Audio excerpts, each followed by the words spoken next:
So let's take a look at Descartes' first meditation in the Meditations on First Philosophy, otherwise referred to as the Meditations. First philosophy, the principles of philosophy, the principles of knowledge and understanding, and Descartes thinking about the basic things.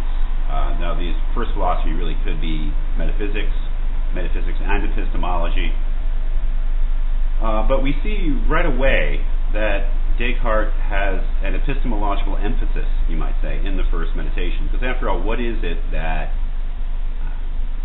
spurs this philosophical journey that we go on in the Meditations? It is a question about knowledge. And Descartes asking himself in the beginning of this whether he really knows anything. You see that, especially in the opening here, he uses a lot of architectural metaphors. He speaks of his knowledge as someone might speak of a building with a superstructure and a foundation. And the foundation the foundation is the principles and assumptions that he has taken for granted in his life. And all the superstructure is all of his particular knowledge of things that depends on that superstructure, depend on those principles. And so what he wants to do is to see if those principles are sound, see if he can really trust in those, in the validity of those principles. So what does he want to do? To see if his foundation is sound, to see if the things that he thinks he knows can be, whether he can really be said to know them. So how do you do that? How do you test your knowledge of things? I mean, we have all sorts of opinions. We have all sorts of things we think we know about the world.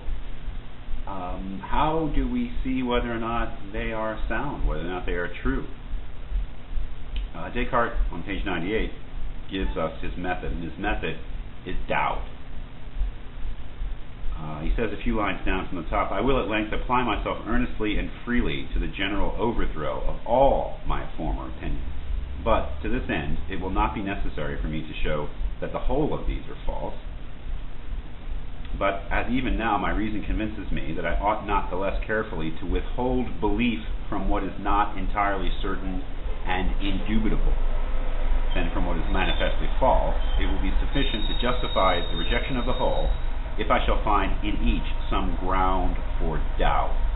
So what Descartes is doing is saying, well, I don't have to go through every one of my opinions, every one of the things that I think I know. I'll go right to the principles upon which everything else depends, and that'll save time. And moreover, when I look at those principles, those assumptions, I won't demand that they're manifestly false in order to reject them, put them away. If I can find within them any ground for doubt whatsoever, that is anything less than absolute certainty than they're true, I will put them aside. I will act as if they are false, even though, of course, there's a certain incoherence in saying that he knows that they're false. He's asking what it is that he knows to begin with. So everything that can be doubted, that is dubitable, not indubitable, something is dubitable, doubtable, he will put aside. He will withhold his judgment, withhold his assent to their truth. So where does he start? What are these principles that he is going to be subjecting to this method of doubt, these principles upon which all the rest of his knowledge depend? Well, in the second paragraph on page 98, he says, "All that I have, up to this moment, accepted as possessed of the highest truth and certainty, I receive either from or through the senses." Sight, hearing, touch, taste, smell, the senses. Now, there he seems to be going right to the root of it. If everything that I think that I know, all the truth I think I have, I got either from the senses or through the senses, and that's a distinction we might have to clear up, the difference between from and through. But if it all in some way or another is dependent upon the soundness of the senses as vehicles for knowledge and truth, then if I can find a reason to doubt everything that I know through my senses, I will have basically a reason to doubt everything, and I can put it all aside, because it will all be doubtable, it will all be dubitable.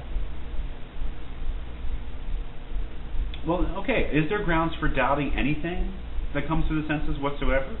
Well, he says something very sensible at the bottom of page 98, beginning of the last paragraph. He says, but it may be said, perhaps, that although the senses occasionally mislead us respecting minute objects, and such as are so far removed from us as to be beyond the reach of close observation, there are yet many of their informations, presentations, of the truth of which it is manifestly impossible to doubt.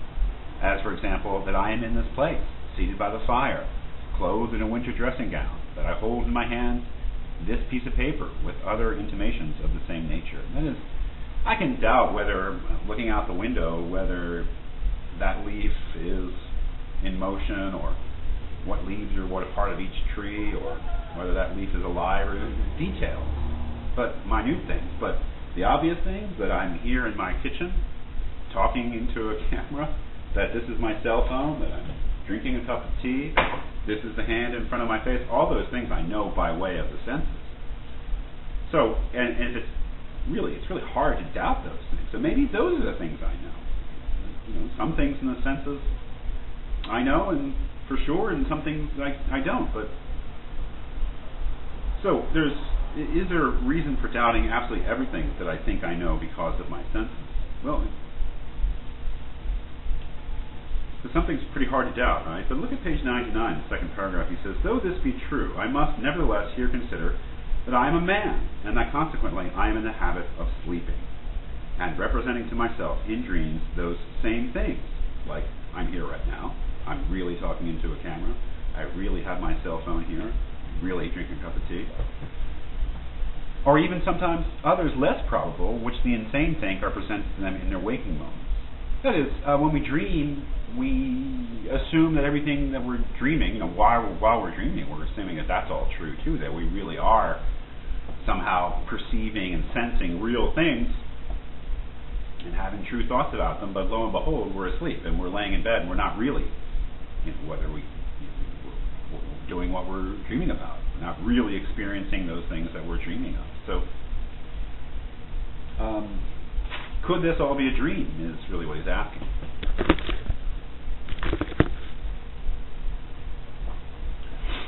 He says at the bottom of page 99, let us suppose then that we are dreaming. Can I prove that I'm not dreaming right now? Well, it seems very unlikely. It seems actually rather insane and not really a very realistic thought. But can I really prove at any one moment that I am actually not dreaming what I think I'm directly experiencing? He seems to say no. So I can't be sure that this is my cell phone. I can't be sure that I'm drinking a cup of tea. I can't even be sure this is my hand in front of my face. Well, he says, okay, maybe particular things I can't be sure of my knowledge of them. But what about the general objects out of which my particular experiences are made? And by those he means what he says at the bottom of page 100. To this class of objects seem to belong corporeal, bodily nature in general, and its extension, the figure of extended things, quantity or magnitude or number, and as also the place in and the time during which they exist, and other things of the same sort. That is, the kind of things that physics, theoretical physics, and geometry and mathematics treat of, maybe not a particular, this being with a particular shape, but shape in general, rectangle, circle or square, or number. Are not those things true? I mean, aren't those things that I perceive and can have truth about? It's very hard to doubt those sort of quasi-mathematical truths. But then Descartes pulls his big move in the Meditations, besides the move of doubt, is saying, well, you know, I do believe in God, he says. I believe that God is a perfect and all-powerful being who is also good. And that good being would never deceive me about those basic things. But what if I imagine this, that there is an all-powerful being who's not God and who is not good, the malignant deceiver that he refers to? Could it not be that that being would have the power to make me mistaken about these basic things around me? Now, if we imagine that evil deceiver, that malignant being, as being actively deceiving us about the basic things around me, that there is actually substance and